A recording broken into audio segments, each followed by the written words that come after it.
Coming to you live on the Government Access Channel from Mario Bagnoni Chambers in beautiful downtown Erie. It's the Taxpayers Hotline Show with your hosts, Kaz Kwiatkowski and John Steiner.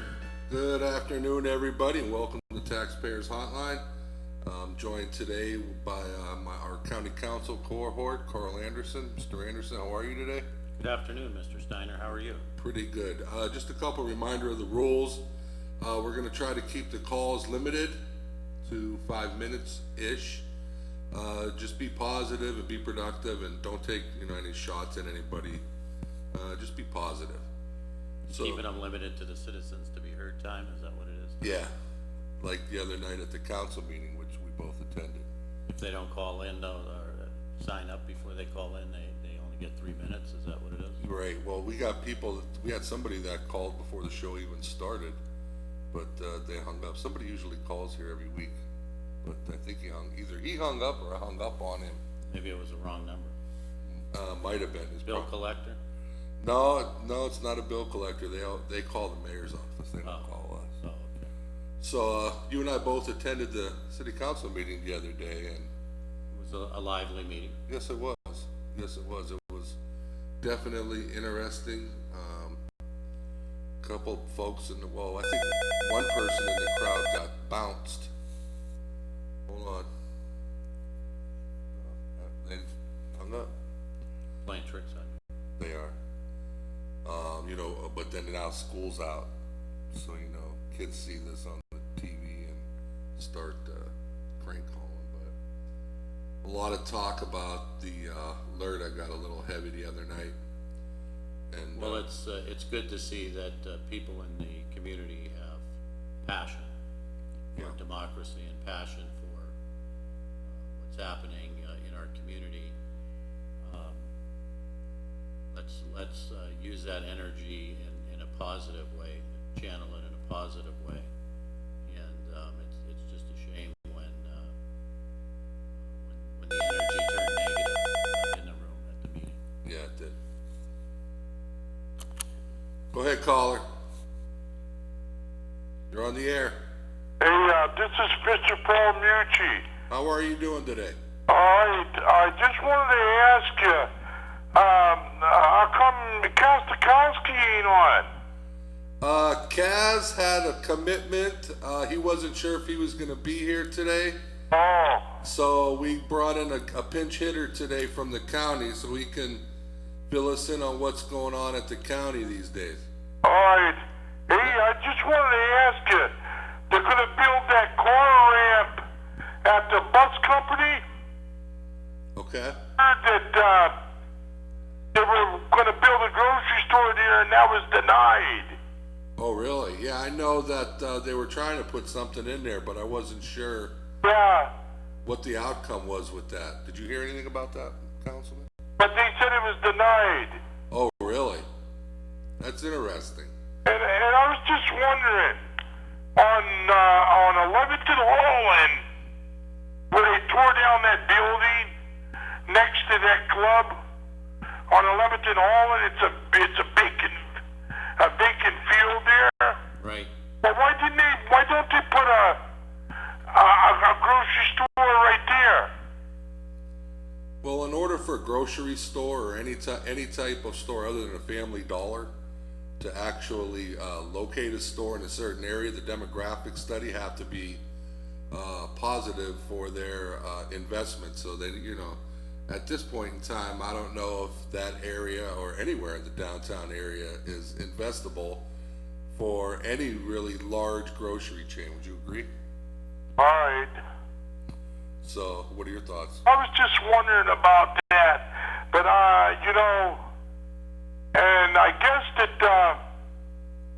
starting in July, your Erie City buses are not going to go out to Mill Creek no more because Mill Creek's not going to pay the taxes on it. Well, that's a topic for discussion. I know Mr. Anderson was at the meeting. You care to comment on that, Mr. Anderson? Well, certainly the EMTA is not going to leave their clients out in the lurch because of the short-sightedness of the elected officials out there, but we're certainly hoping that they can come to an agreement, and that they'll come up with the 20,000 that they've been requested to participate in. What do the other municipalities, do they? Well, the larger municipalities, of course, are the ones that have the population, they have the tax base to participate. You know, the county gives 360,000 plus, the city gives about 350,000, and we're asking Mill Creek, of course, who's then the next largest municipality, to give 20,000, and they have you know, services to the Mill Creek Mall, Yeah. which is one of the most popular routes Right. out to the peninsula. Another one of the. I want to ask you. Go ahead. You know, they are going to put an elevator in at that Y on East 10th Street. Oh, they are, good. Yeah, 'cause I guess they're going to renovate the upstairs for offices. You know, I did see something like that, actually. They're going to put an elevator in. Yeah, Carl, Yeah, on the back side of the building. Yeah. So there's accessibility to the upper floors, which will finally make those upper floors of the Y building developable. Yeah. That's a word, developable. developable. And I did call the Y. Sounds like a word.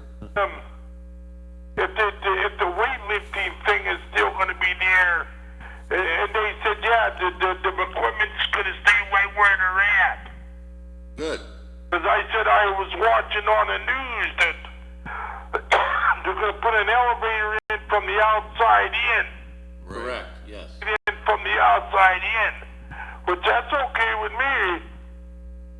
Well, you know, that's why a lot of the downtown businesses, that's why we have problems, because a lot of these buildings, they don't have elevators. I know. Carl, you want to talk about that? Well, I mean, Erie has a huge second and third floor issue with accessibility, and that has stifled a lot of development downtown.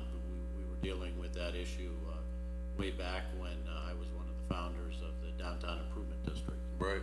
And that issue still continues. In fact, I'm very excited about the downtown Y, because that Center City area was one of the areas that we focused on, and the potential for those upper floors of the Y, and now the Innovation District stepping forward. I think it's going to be really positive. Yeah, I mean, it's hard, you know, everybody talks about mixed use, but if it's not ADA accessible, you can't have anything mixed use in our current structures. You know, I'm surprised they can't, you know, a lot of our buildings are historic. So I'm surprised that they can't tap into the historic building funds Well, there are historic tax credits available for to- elevators and stuff like that. well, for new construction and construction that. Can I ask you something else? Yes, Sure, sir. go ahead, jump in.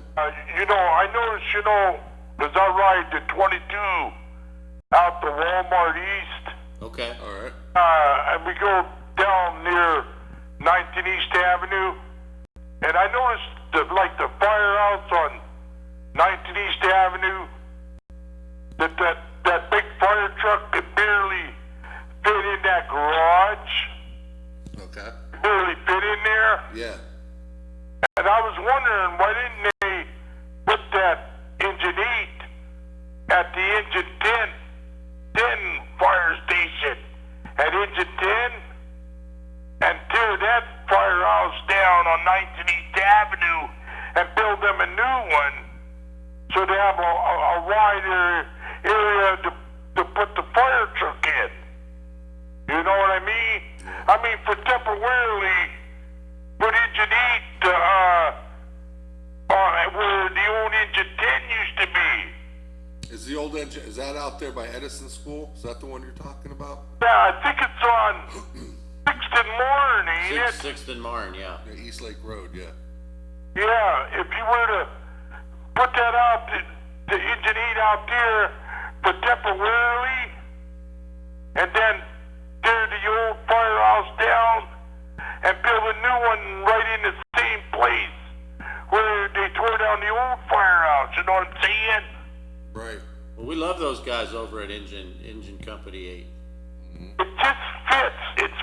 It's probably a tight squeeze. Oh yeah, well they do a fantastic job being able to get in and out of there, that's for sure. Yeah. Yeah, definitely. Yeah, I just thought I would bring that up. I thought it would be a good idea, but I don't know how the city funds going or not, you know? Well, that's a whole nother topic. I don't think we have money for. Oh, you mean we have to pay to build a new firehouse? We'd have to have the funds for that, huh? We might have to pass the hat for that one, like the old school days. So, but thanks for calling. Anything else? Nope, that's it. Thanks. I finally got a hold of you. Because a lot of times when I call you, Yeah. I always get a busy signal. Well, are there other? Do you watch us on TV at the same time, or do you just call? I watch it and there was no one be on it And other people are talking too long? ooh, Are other people talking too long? I don't know. Wow, that's weird. Thanks for calling. Yeah, thanks for calling. Keep trying. Don't forget about us. All right, Have a good day. bye. By the way, I have to correct something that you said. Uh-oh, what'd I do now? I'm not a pinch hitter, You're not? What are you? I'm a designated hitter. You're DH? I'm a DH. I got you. So you're on the field all the time? Well, you're in the lineup. Go ahead, caller. You're on the air. Hey, for the new firehouse, we'll go pick the money off the money tree. Carl, I have an answer, or I have a question for you. Yeah, With all these registration fees being paid to the county, is there an accountable action we can see where the money is going to? The $5 fee for bridges and roads. You guys just. oh yeah, You just put that on there, didn't the county? yeah. I'm certain they have something on the website about that, but, yeah, we Where can. is it going, and how do you determine where it's going to go? Well, it goes through the Department of Planning, and then it goes to, throughout all of Erie County to help, the matching money that's needed to pay for, road improvements. I don't see any improvements. So, in other words, it's going into a general fund, and the county exec is putting that money wherever she wants to. Well, no, it's not in a general fund, it's in a restricted fund that, How much is in that restricted fund? well, in year one, I believe the amount that they anticipated collecting was $140,000. Well, this is year 4 now. Yeah, but, and it would incrementally grow, from year to year. All right, how much is in there? Well, I mean, they use the money each year, so, Where have they used it? well, it's, No accountability for that money, where it's going, and how you determine where it's going to go.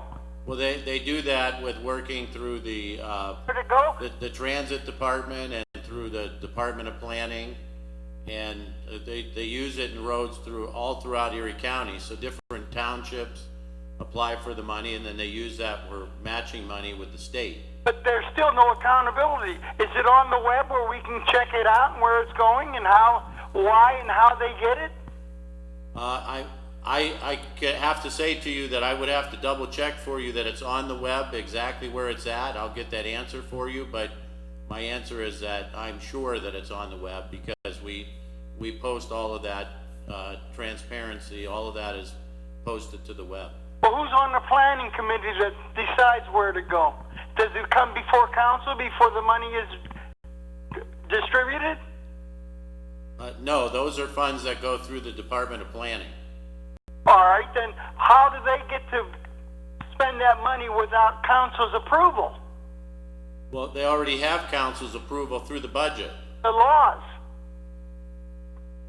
Through the annual budget, we give them appropriate their budget within the department to be able to spend those funds. And as long as they're spent on that restrictive purpose, Do they come before council asking for this money? during the budget cycle, it becomes a part of the planning department Budget budget. is due. Do they come before you? Yeah, like, see, you know how they come through this. Yeah, the planning department, every department comes before the council when they do their budget. I think it's just another money grab. Well, there's those people that feel that way as you do, and I'm sure you're not alone in that feeling, but. Myself that Yeah. feels that way. I think it's just a money grab. The county is spending money unnecessarily where they don't have to. And just like the raises and everything else. Well, I don't know. I'm disgusted with county as much as the city. Goodbye. Goodbye. Have a good day. All right. So you ran into the fire around here. I like it. Well, that's okay. Yeah. That's what we're here for. You know, the county, what's going on over there? These days, anything worth talking about? We're spending money on roads. At least you're spending money.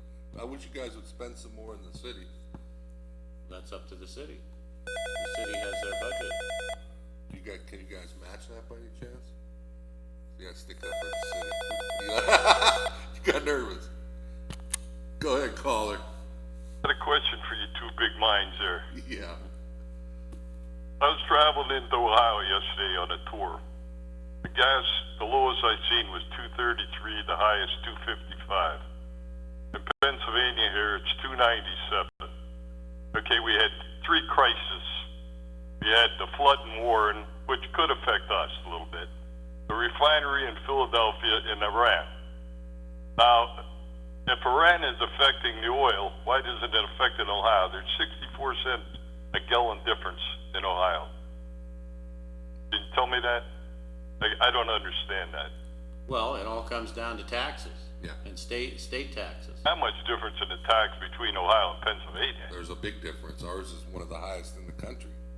I think actually ours is the highest in the country, if I'm not mistaken. But that's one of the problems. But for somebody to tell us that price fixing doesn't occur when it comes to that stuff, I think it's hogwash. I mean, every time they say in the paper or on the news that the price is going down, it goes up. And when it goes up, it always goes up, and they go up 4 cents, and the next day it goes up 3 cents. But, you know, I can understand, you know, in Warren they had a flood there, okay? Maybe the trucks didn't get, but the Philadelphia thing, the refinery, we don't get our stuff from Philadelphia. Right. But, you know, I just don't understand the 64 cents. It never was that high in between. It was maybe 30 cents, but 60 cents difference, that's Well, there's a difference between the east side and the west side of the city. now, when they change prices, everybody changes at the same time. Except that gas station on 18th and Parade there. They're usually about 10 cents cheaper. But every quick fill, county, they're all the same. They exactly change at the same time. Right. But the change, the price fluctuation that we see of the change in the price is different than the taxes that are already fixed into the price. So that even though they might correspond with the changing fluctuations of the price by a few cents, there's always the fixed cost of the taxes, the state taxes that are put in, and Pennsylvania, particularly the corporate tax, is one of the largest in the country, and those are already fixed into the price. So we're already at a base that's higher than Ohio or New York State. Yeah, what I'm saying, I understand that stuff, but when they said, well, the Iran, they sunk this and that, and the price of oil is going up, it just seemed no other state was affected by it, just Pennsylvania. We have a direct pipeline to Iran, I think. And any chance any opportunity, any chance they get around the world, all these companies, they just hop right on it and continue the gouging. It's, you know, it seems like, I remember 15, 20 years ago, anything, you know, $2 was crazy. Anything over $2 a gallon was crazy. And now the new norm is above $3. I remember a few years back, it was $4 a gallon. So now these companies, they have us accepting a new norm, which is around the $3 here and there. You know, oh, if it's under $3, we're happy with it. So it's all a joke, to be honest with you, in my opinion. But All right, guys, I'll let you go. thanks for calling. Thank you. I mean, you know, and then to find out that the states not even spending the money on the roads after they promised, and they're spending it on state police, pensions and stuff like that? Well, and that's, we get the unfunded mandates that are brought down to the communities. Yeah, You know, they have us, the county is the heavy, in the, you know, adding that $5 fee onto the state. We get matching money from the state for doing that. That's the incentive of us doing it. And then we have to help the local townships pay for the roads. Well, you would- And, it's, you know, unfunded mandates that come down from the state. well, you would know about the unfunded mandates. You and I have talked before about the voting equipment, for an example. I know aren't you the chairman of the election committee or something? Or- This year, the chairman, yeah, but the voting, equipment or voting machine committee that we have, so Where we at with that stuff? I mean, everybody's so worried about Trump stealing the elections again. Where we at with that situation? well, Erie County, I mean, the Erie County voters can rest assured that we have a system that works here. We have what we call a closed system, so there's no internet connections, there's no potential for tampering from outside of the election in Erie County.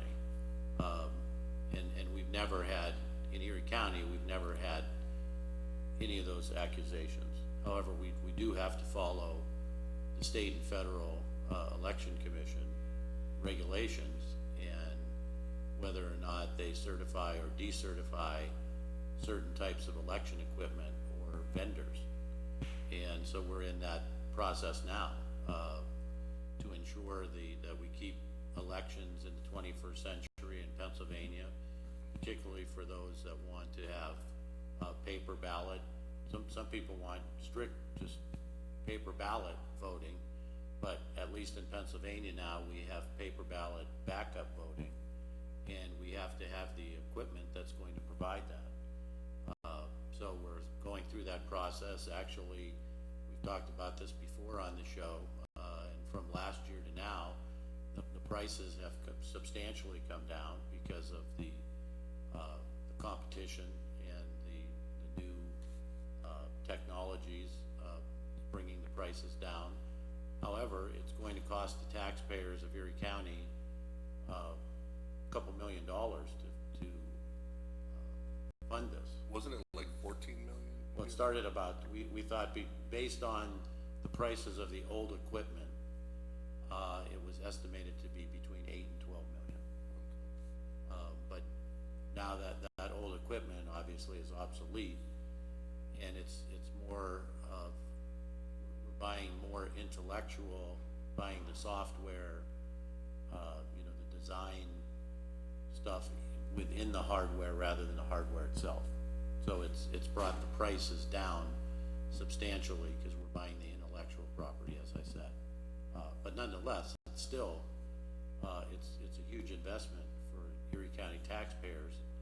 Of course, we want to commend Governor Wolf for stepping forward and committing to assisting counties in paying 50% of the cost.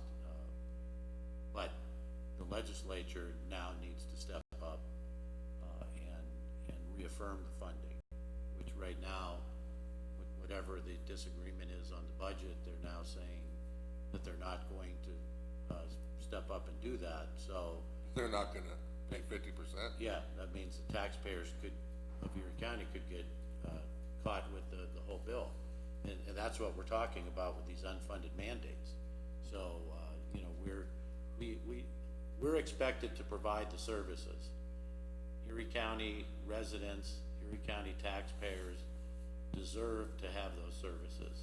It's one of our rights as tax-paying citizens. We expect safe roads, safe communities, our garbage to be picked up on time, for our voting equipment to be safe. We expect all of those things. We deserve all of them. It shouldn't just be an expectation.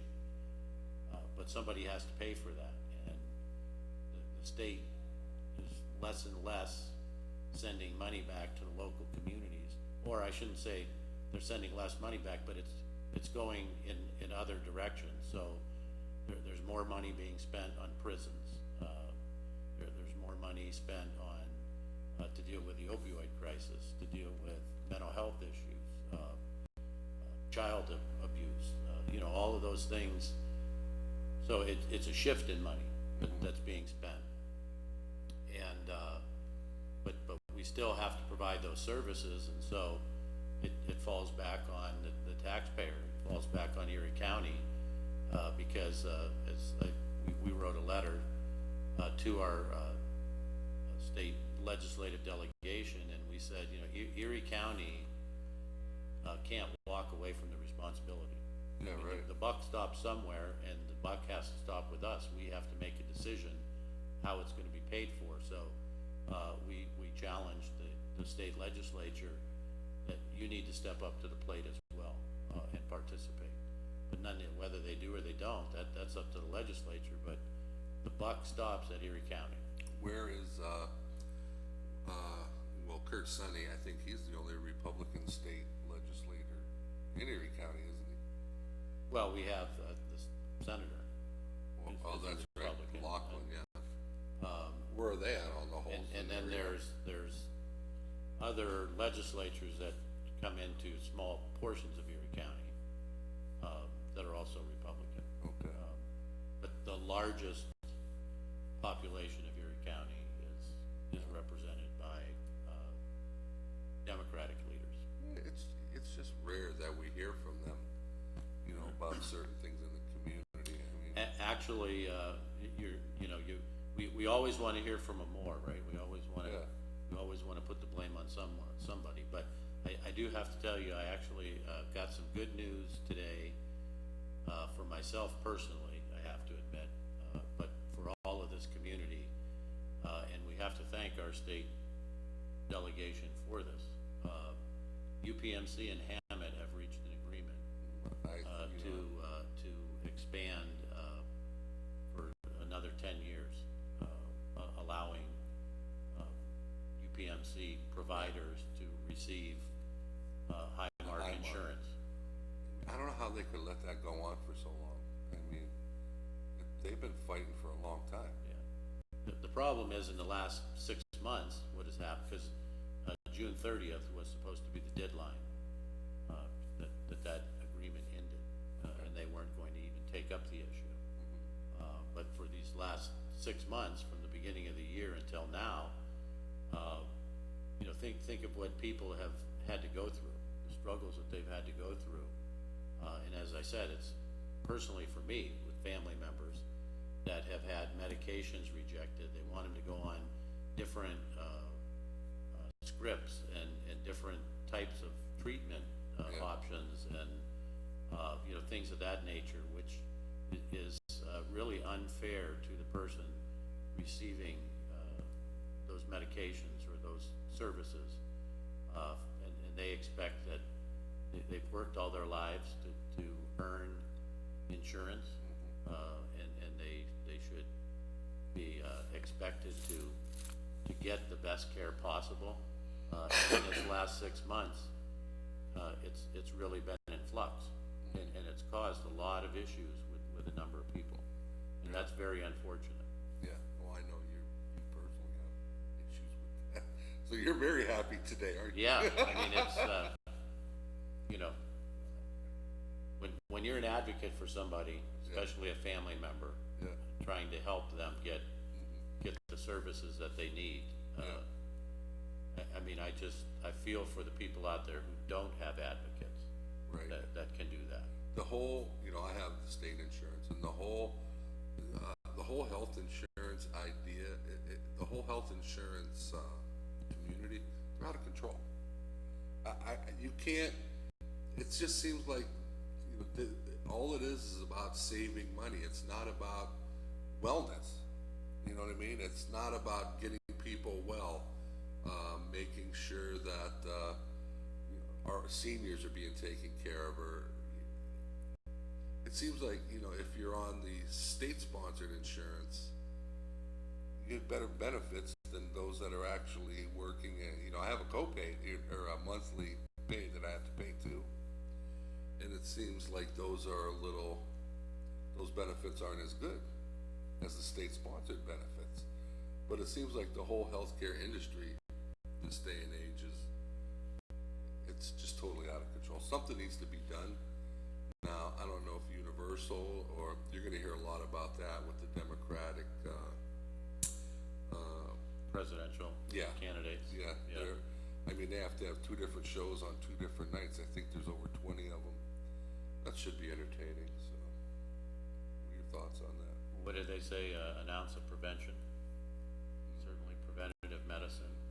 You know, sometimes we think that, it's kind of backwards. You know, we wait until we're sick before we, get any kind of treatments, when the prevention would be, much more beneficial to us, so, but, you know, it takes all kinds to keep us moving, there's no question about it. Yeah, definitely. I mean, you just never know. But, so, you know, I wanted to talk to you about something too, the land bank. I know the county, you guys started your own land bank thing, the city's got their land bank, Eggers got their land bank, hell, I might even start my own land bank. What are you guys doing over there? We'll pick up on that, because I don't really hear too much going on with that. Do you? I think there's a lot, yeah. All right, we'll touch on that in a minute. Go ahead. Yeah, because it's hard to.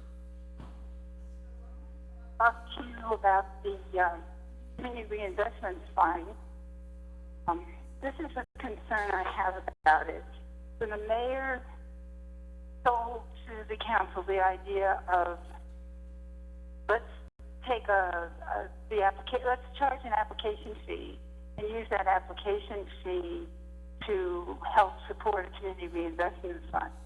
And at the end of the city council meeting, and this is for the LERTA, and at the end of the city council meeting, the lawyer specifically said that they could only charge the businesses $100 because that represented the core cost of processing the application.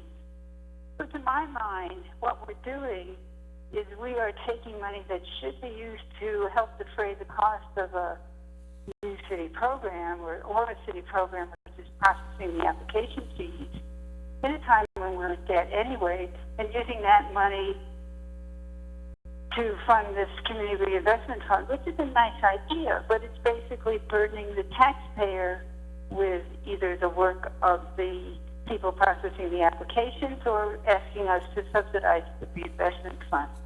So I think that reinvestment fund is basically a sham. And I think that the council members who decided that was a good enough reason to vote for the LERTA without the community benefit agreement were misled.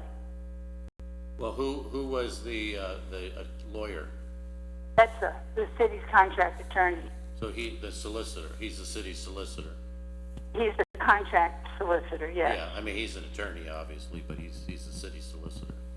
Right. Yeah. So a number of people raised the issue that it was an insult to charge major construction projects only $100, and he clarified that it could only reflect the cost of doing the work.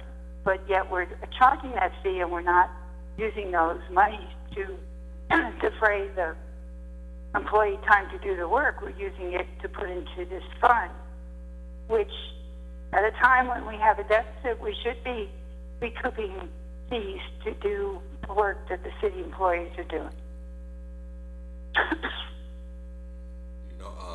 You know, Frida, for the first time, I'm going to have to tell you something. You sitting down for this? I 100% agree with you. You and I are on completely the same page with that. I don't know why. I was confused myself, and I'm just going to let you know, because Mr. Anderson, he's with the county. I'm sure he has thoughts on that, but I'm in agreement with you. Well, I'm not totally surprised.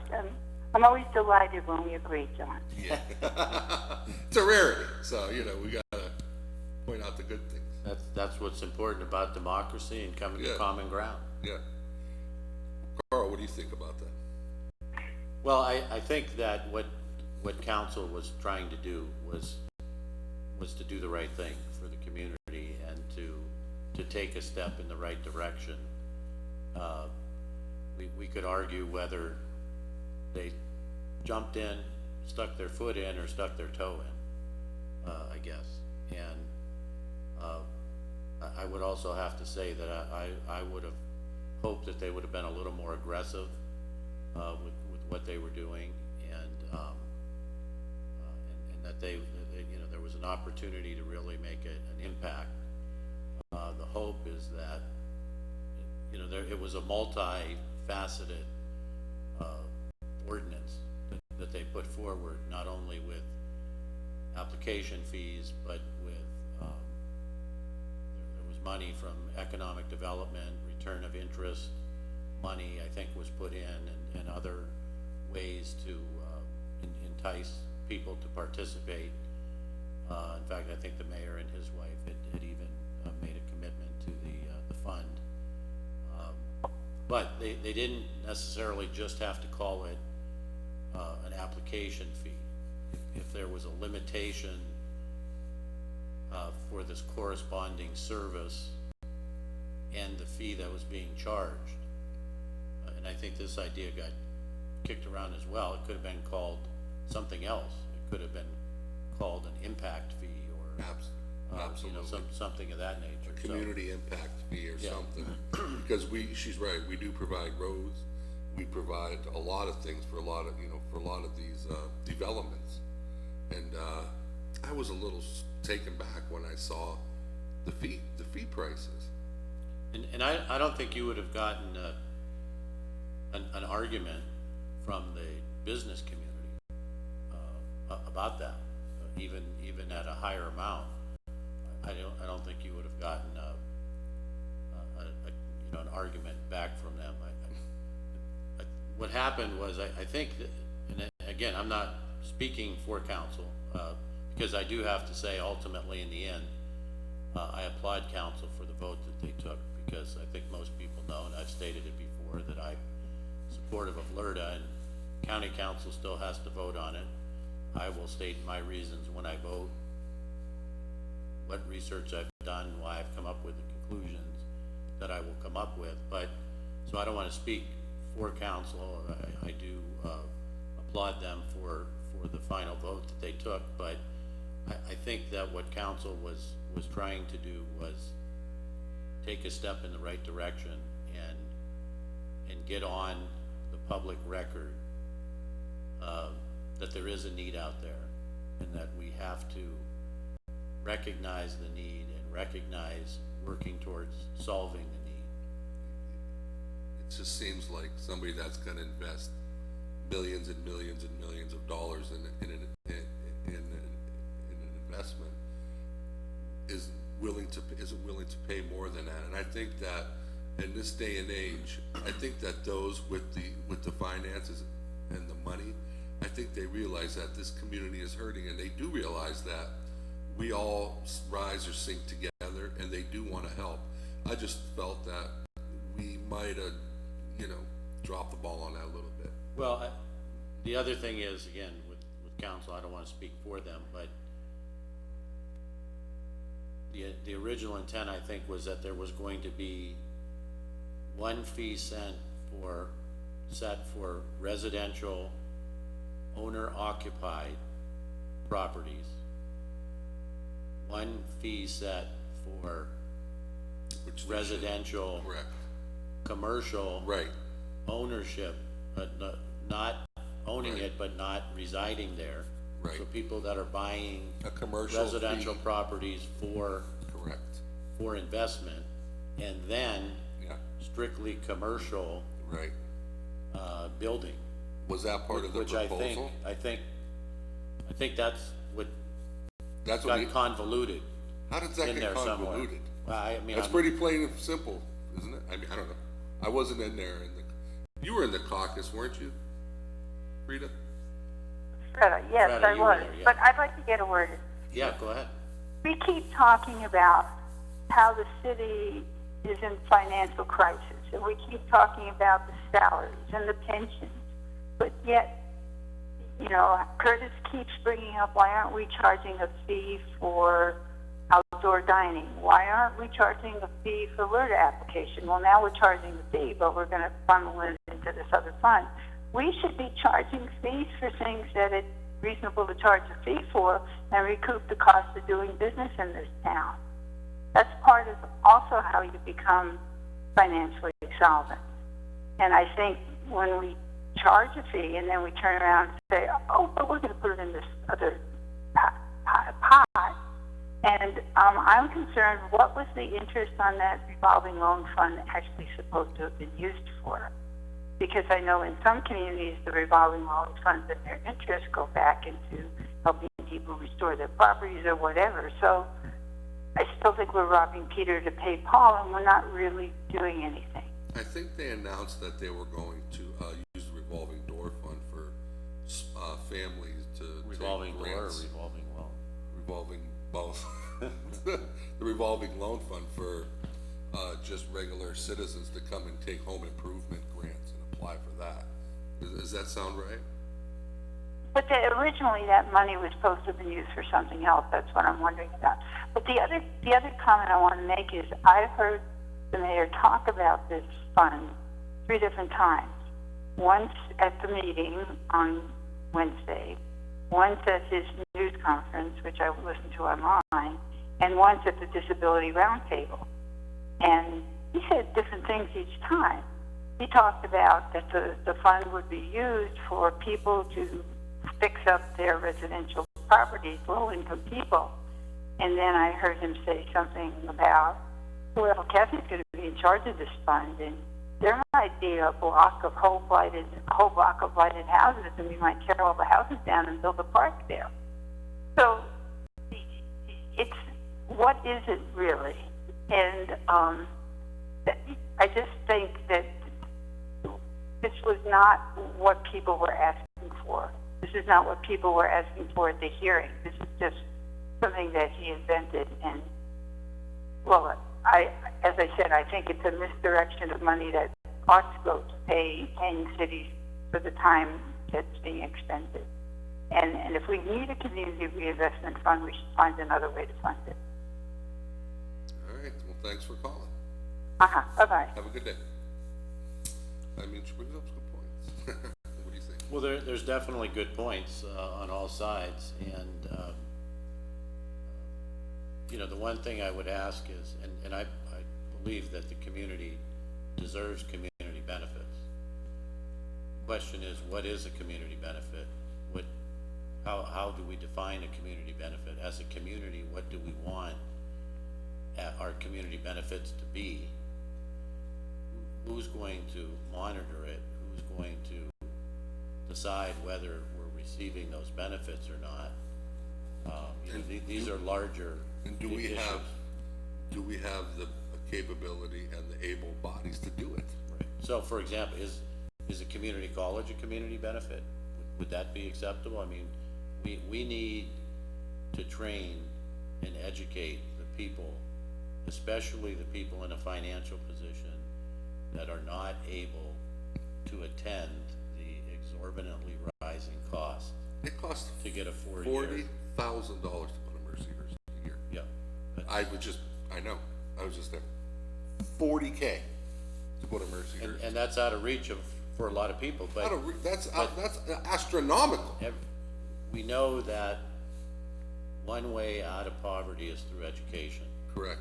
But now, education is you're going into poverty Right. And we to pay it back. absolutely have to give people an opportunity.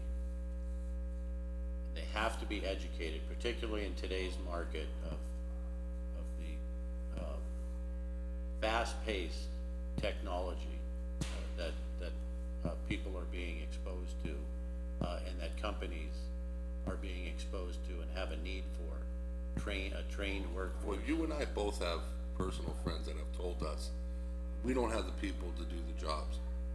We need them trained. We need to train these people. We have people that we don't have enough people that are trained in order to have them do what we need to get done. And that's a big problem. Right.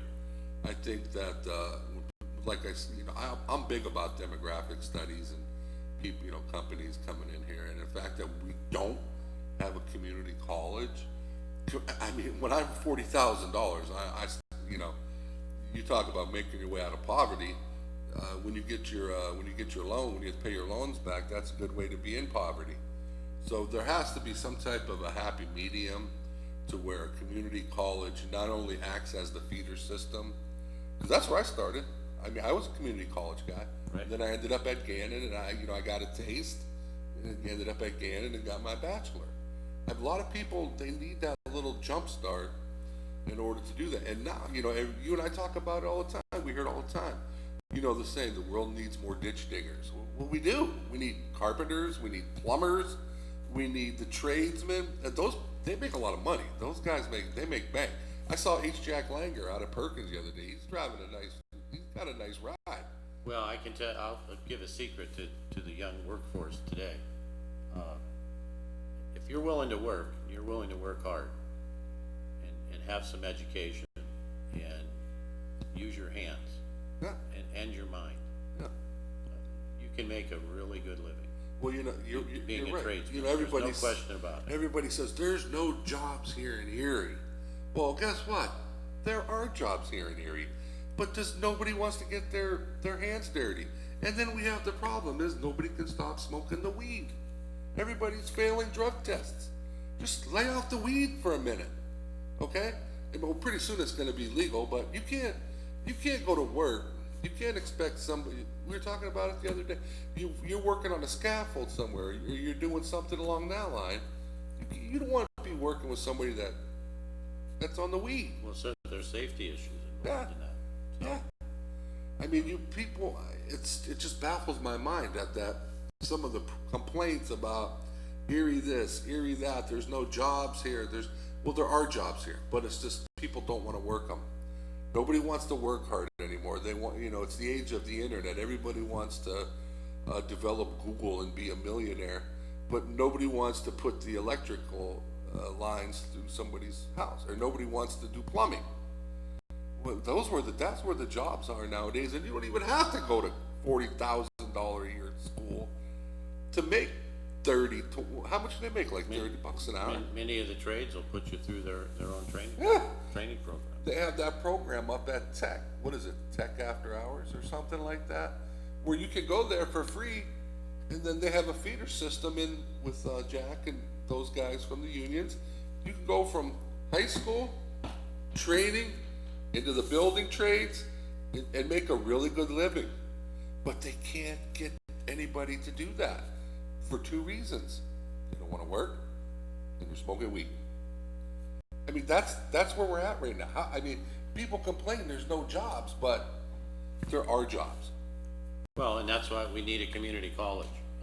We've got community college would open up the opportunities and open up the possibilities for people.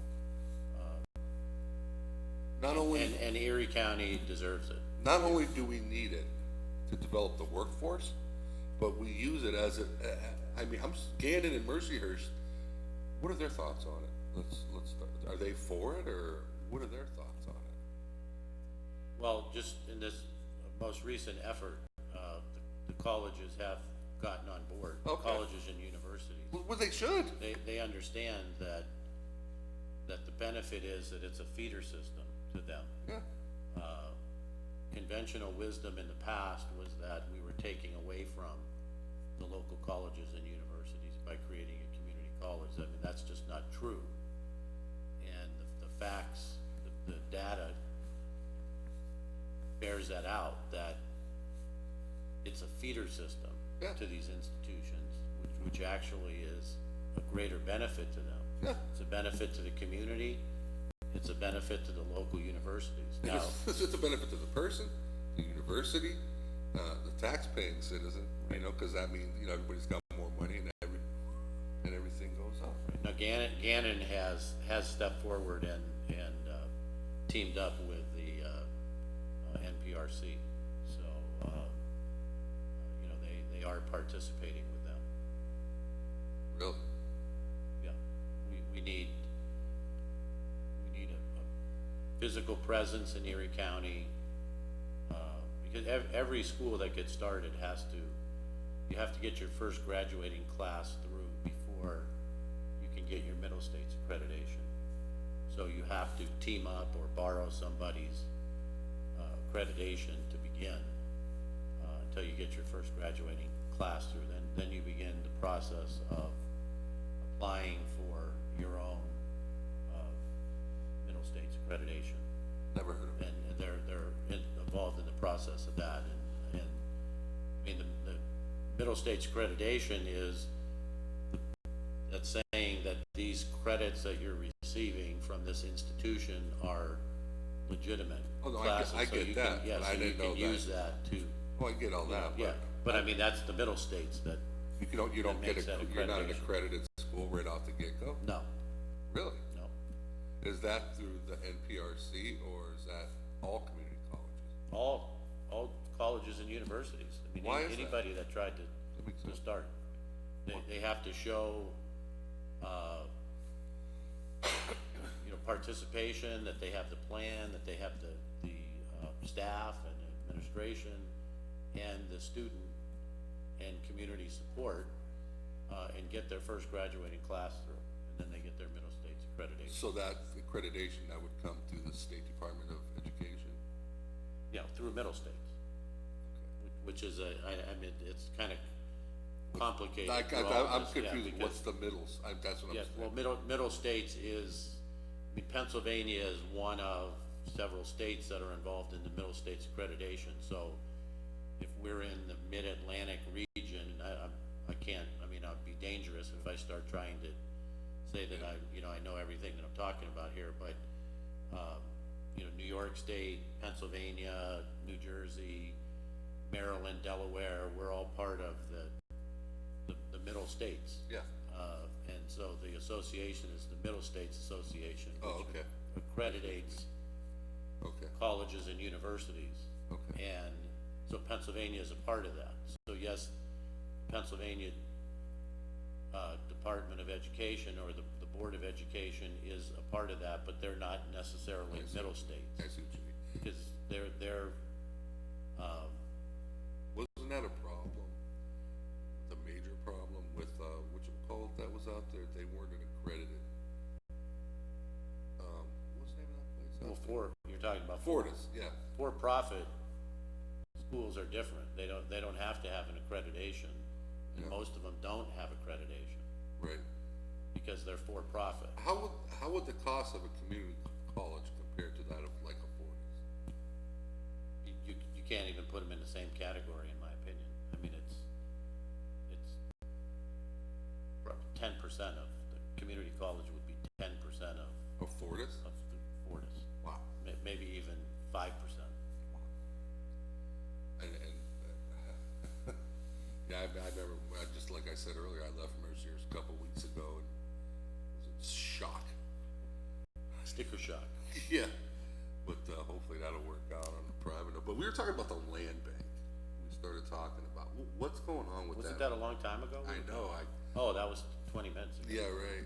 But what's going on with that? I mean, where are we at with that? Well, actually, there's just been some announcements, recently, in the paper of what the city land bank is doing, but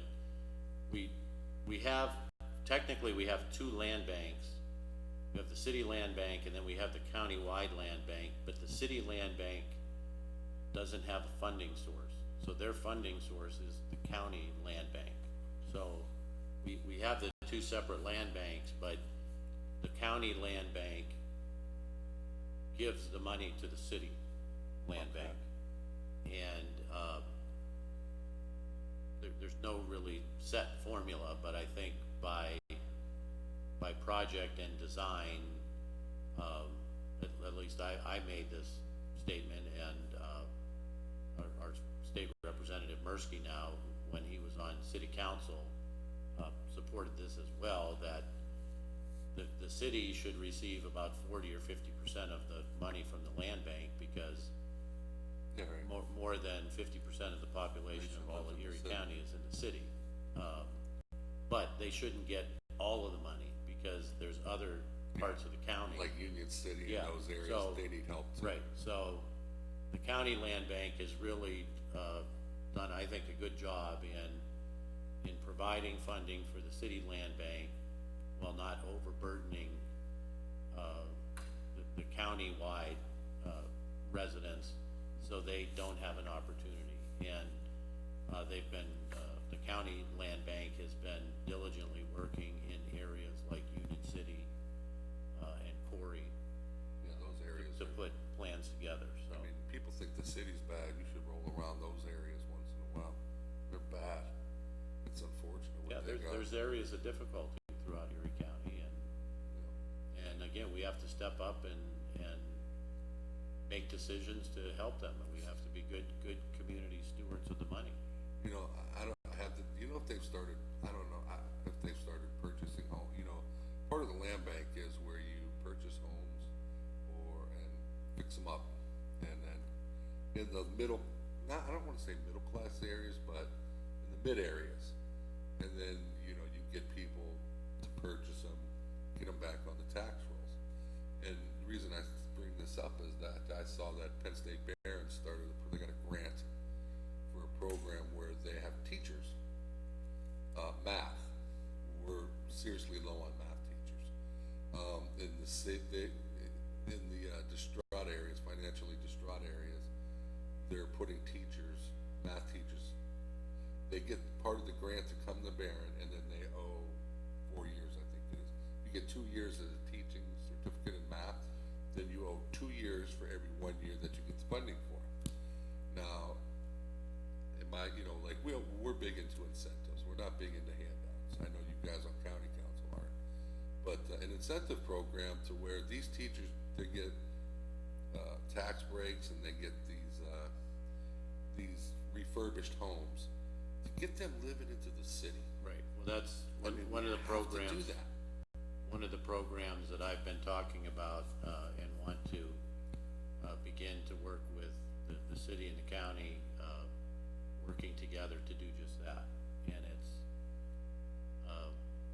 you know, you no longer have to be a city resident to be employed by the city. In fact, it's unconstitutional, actually, to force them to do that. Right. We could never overturn that ordinance or the law, because it would be deemed unconstitutional. However, we can create incentives, like Right. we're talking about, incentives for police, for fire, for city employees, for, people who work for the school district, for people who work for the county.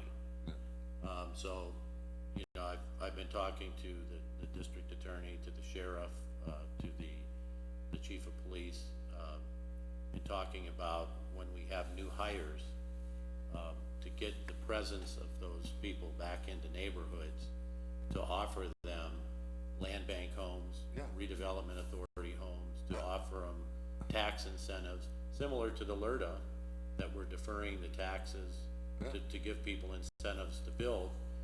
Maybe we need to have a home ownership program in some of these areas where we defer taxes or give tax breaks to people who come in and make a commitment to live in those neighborhoods and invest in those neighborhoods. You know, I think that's definitely something that needs to be expanded.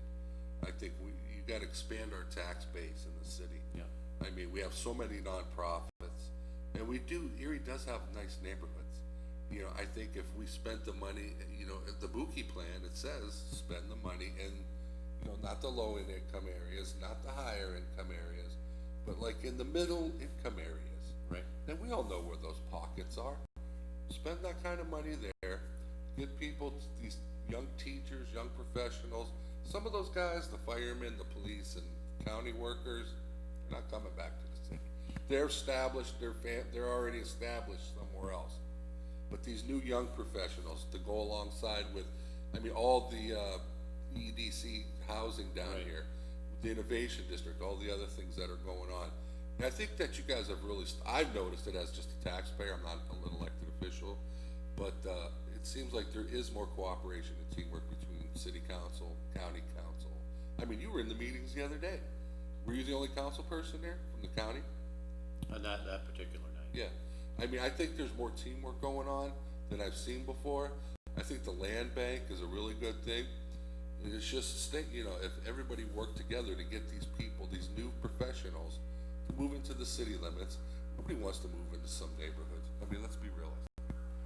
Right, we're not gonna solve the problems overnight. No, it took us 100 years to create them. Right, but we have to stick in there, we have to believe in ourselves and believe that we're all in this together and believe that we can all fight through it together, and I believe we can and we will. Yeah, we're gonna end it on a positive note there. You're right, I agree. I wanna thank everybody that called in today. Councilman Anderson, thank you for taking the time to come today. And hopefully Kaz will be back next week. So we're gonna sign off with that, and Mike, if you wanna hit the music. We miss you, Cass. Hurry up, Kaz, get back here.